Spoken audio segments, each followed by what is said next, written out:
Assalamualaikum warahmatullahi wabarakatuh. Perkenalkan, nama saya Ahmad Bahaudin Mudori dari TRPLC sekarang.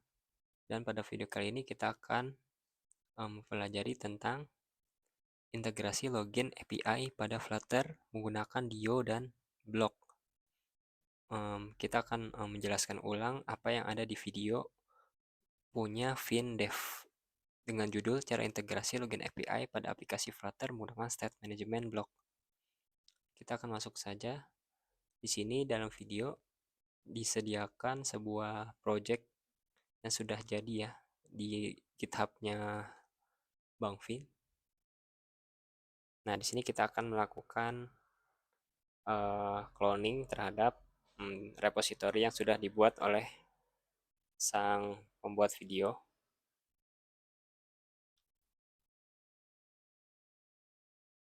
Oke, di sini kayaknya ada error, tapi tenang saja.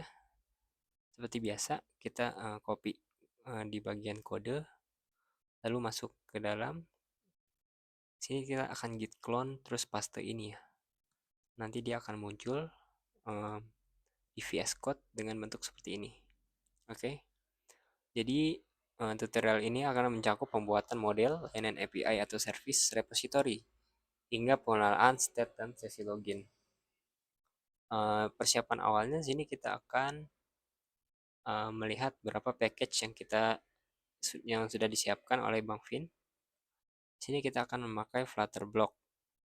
Flutter Block itu untuk manajemen state, kemudian Dio itu untuk HTTP request ke API-nya itu sendiri. Kemudian ada shared preference. Ini itu untuk menyimpan sesi login atau token secara lokal. Kemudian ada yang namanya darts. Darts mana nih? Darts. Nah, darts itu untuk implementasi fungsional programming menggunakan tipe data enter. Jadi API yang digunakan adalah dummy JSON. Sini kita buka di bagian Google dummy JSON. Nah, kalian bisa lihat aja di sini. Jadi dummy JSON ini bisa digunakan untuk beberapa tipe dalam front-end project ya. Project front-end yang membutuhkan produk seperti cards, user, to-do, dan dummy data dengan format JSON. Oke, di sini kita akan masuk saja ke bagian kodenya. Di sini kita yang pertama-tama adalah membuat model data. Di sini ada login response model. Di sini ada membuat model untuk request dan response agar data lebih terstruktur. Pertama ada login response model. Login request model itu digunakan untuk mengirim data username dan password ke API.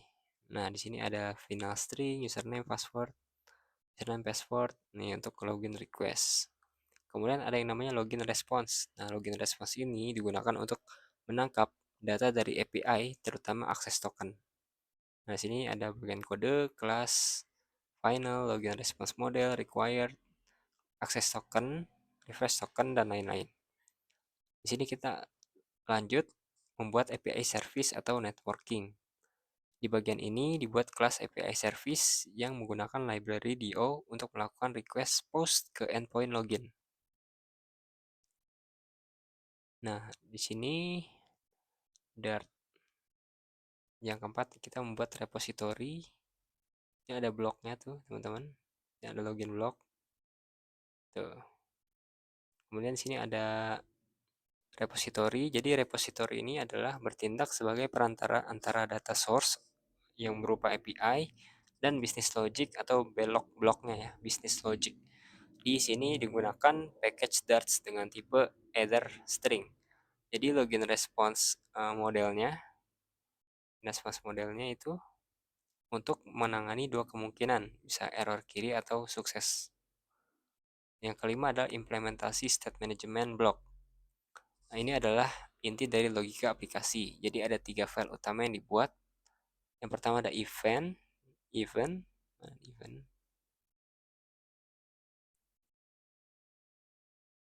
ada event, terus ada state. Jadi event ini fungsinya itu untuk mendefinisikan aksi pengguna.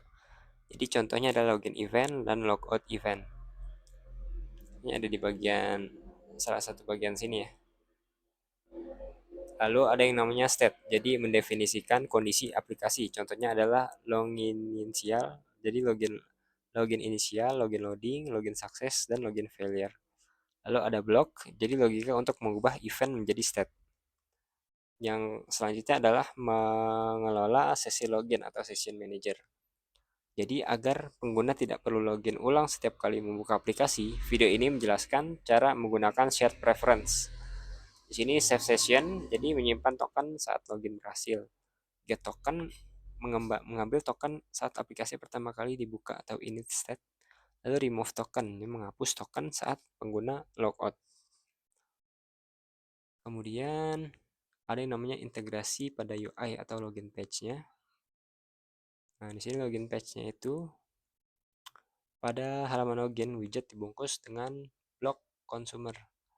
Jadi saat listener digunakan untuk navigasi jika sukses atau menampilkan dialog error jika gagal. Untuk builder digunakan untuk mengubah tampilan, misalnya menampilkan circular progression indicator saat loading.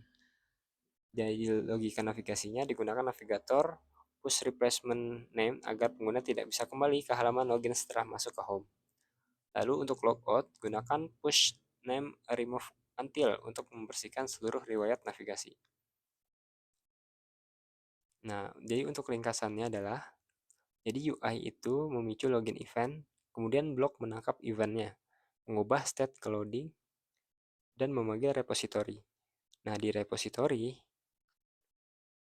meminta data ke API service. Di sini nih, dia request response ya, request model. Nah, dia menunggu API service untuk login.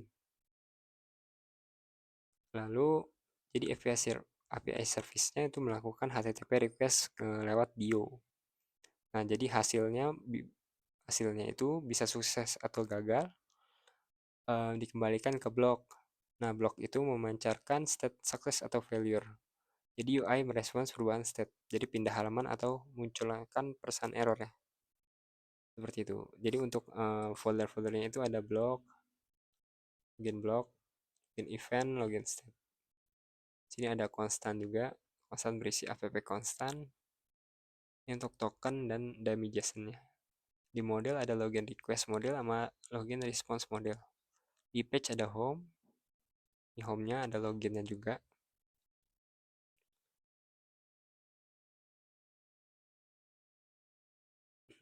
Kemudian di repository ada login repository. Lalu ada service, API service, utils, session manager, widgetnya ada host button, error dialog, sama login text field. Nah, ini main dart-nya dan ini roots dart-nya, teman-teman. Nah, ini ada PubSec YAML-nya ya. Sini ada berapa package-package yang sudah diinstal di dalam project ini. Ini include package Flutter ins ya.